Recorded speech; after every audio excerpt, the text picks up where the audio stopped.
I personally feel that washing of the dishes should be a shared responsibility because we both work and we both use the dishes, and therefore it just makes sense that it should be shared amongst the two of us. Okay, so you said that washing the dishes should be a shared responsibility, you believe, because as you see it, we both work, we both use the dishes, and so the washing up of those dishes should also be shared, huh? Yes, that's right. Is that correct? Yes, that is correct. After some time, they choose what they will do. Additionally, you said that it would be good if I helped you set the table and do the dishes primarily, because I could then relax after that, which you don't have a problem with. I could relax with you and with the children, and it would also give you more time to do whatever you want to do and for you to relax. Yes, that's right. Okay, well, we can try this as an experiment and see what happens. I'm sensing that you're not really happy about this arrangement. Boris and Sylvia, who are also working with a therapist, decide to talk about a television programme they watched the night before. I enjoyed that quiz show we saw on television last night. Did you? No, I thought it was absolute rubbish. Now, hang on. Oh. That's fine. What I wanted you to do, Sylvia, was to actually say in your own words what you thought you'd heard Boris say. But I'd also like Boris, maybe you could say 2 sentences rather than just one, okay? Right. Yes. And perhaps give him a little bit of space, Sylvia, to do that. Yes. Okay. I enjoyed that quiz show we saw on television last night. I like the way it's presented. Are you saying you're glad you spent the evening watching the show and you think it's a good programme? Is that the kind of thing you wanted me to do? Well, it is. Let's try it out and see. You check with Boris whether that's what he said. Just ask him, is that what he was telling you? Is that what you were saying? Yes, I didn't say I'd spent the whole evening watching it, though. I just enjoyed the programme. I like the presenter. So Boris, if Sylvia was actually saying in her own words, as exactly as she can, what you said, what would you like her to have said? That I enjoyed the quiz show we saw on television last night, and I like the presenter.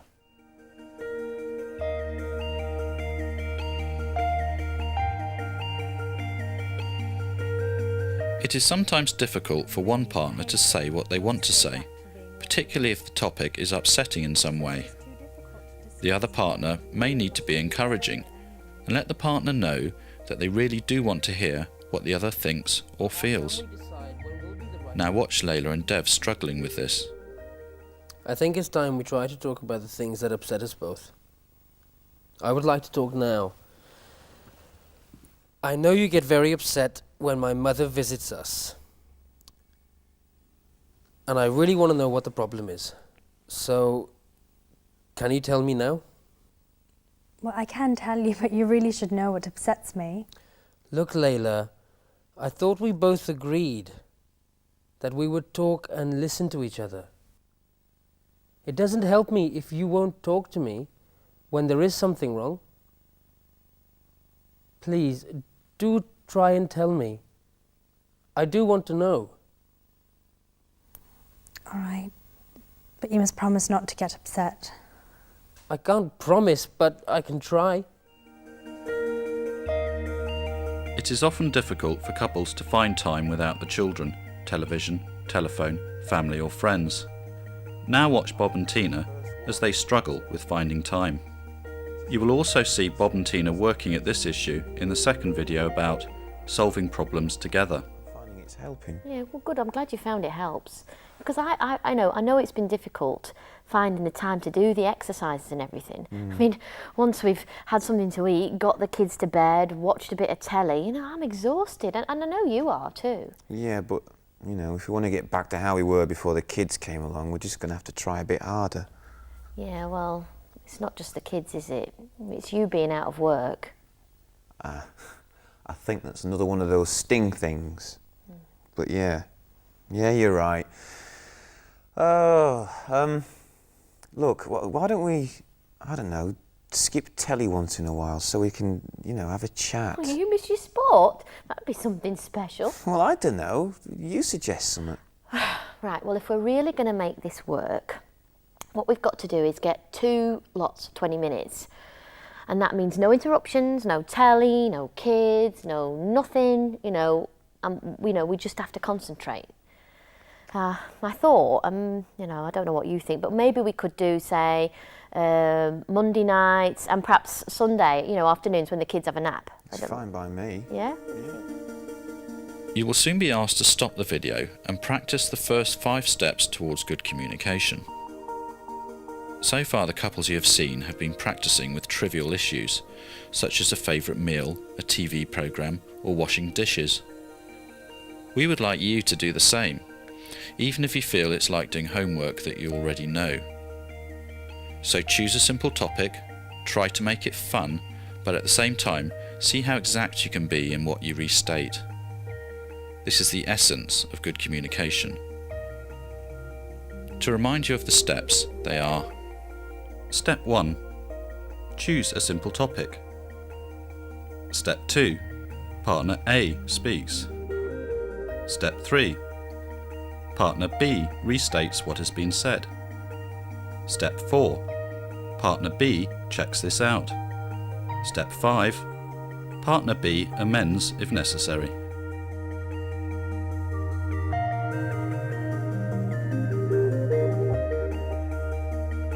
Please stop the video now and begin your practice sessions. Try to do at least 2 20 minutes each week for the next 2 to 3 weeks. We hope you'll be able to do this and also enjoy the sessions.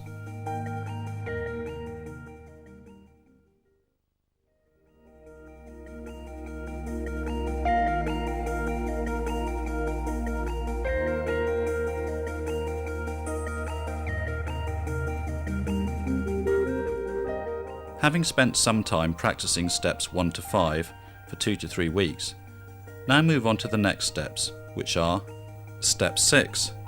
Use I statements. Step 7. Give time to reply. Step 8. Be positive, with no sting in the tail. You will now see Layla and Dev, Bob and Tina, Rachel and Joseph moving on to talk about more emotional or difficult issues, but also trying to use I statements, being more positive, and trying to avoid using stings in the tail. When couples feel a little upset with each other, feeling criticised is not helpful. Using I statements at the beginning of a sentence usually means that I am speaking about myself and my feelings, and the partner feels less criticised. I'm beginning to understand these exercises, and I think I'm getting better at them. Don't you, Layla? Yeah, I think that's good, but I still think that we have a long way to go. What? You don't really think that we're ready to move on to the next exercises yet? Yeah, don't be so pessimistic. I think we're doing fine. Okay, the next step. The next step. Continue with the first 5 steps whilst allowing yourselves to check with each other less often. Great. That should speed things up a bit and make it a bit more natural, huh? Mm-hmm. Now, step 6. Try to use statements beginning with I instead of you always, or we always, or why don't you, or you never. Try to start sentences with statements such as I would like, I think, I feel, I hope, I am, etc. Step 7. Give your partner time to reply, even if you think they are taking too long. Give each other about equal time. If helpful, use something like a teddy bear to... No, it does not say that. If helpful, use something like a teddy bear to pass back and forward. Whoever has the bear can talk and the other must listen. Ah. Don't hold on to the bear for more than your equal share of time, eh? Step 8, be positive. Try not to use a sting in the tale. So try not to end with criticisms like, why didn't you do this years ago? It's a good one for you. Yeah. Well, that's a lot to ask for, but shall we try? Go on then. Oh, it also says, where is it? Ah, here it is. Ah, back to step 1.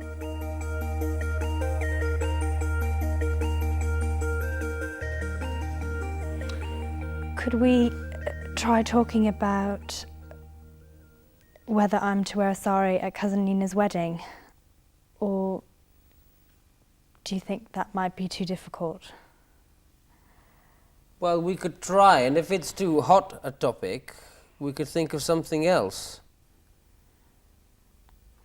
I didn't think you were going to wear anything other than a sari, so yes, I'd like to talk about that. You start.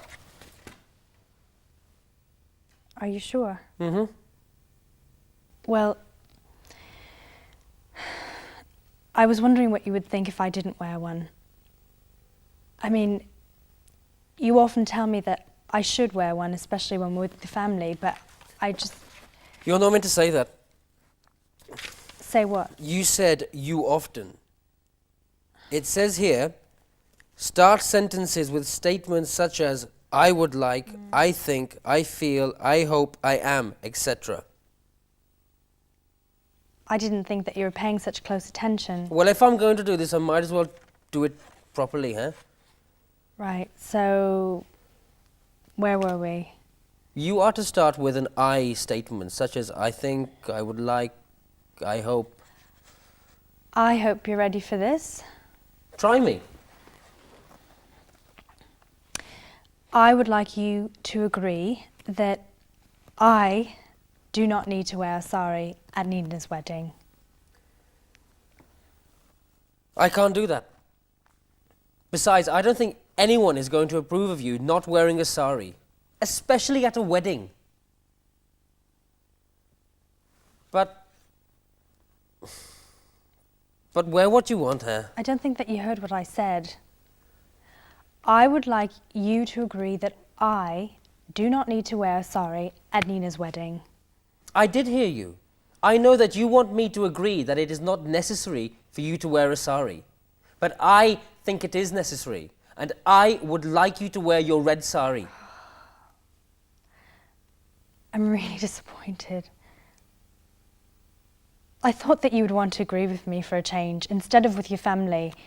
That's not fair. You always do what they say and That's not what not I fair. say. Besides, I think that's a sting in the tail, which is not allowed.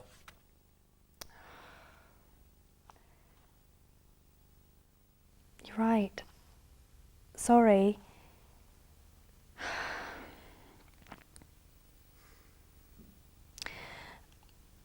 I'm glad that you're taking this really seriously. I think it's great. Well, realize then that I am trying to tell you what I want. That's what we're supposed to do. You see, you're not doing the exercises as they're supposed to be. I am. I am trying to tell you that I would like you to wear a sari for me and not for the family. I don't actually care too much what the family think, but I do care about you. So if your mind is made up that you don't want to wear a sari, then I have said, fine, go ahead. But I would prefer you to wear one. Well, that's different. I mean, if I could believe you, that you wanted me to do it, then I would. But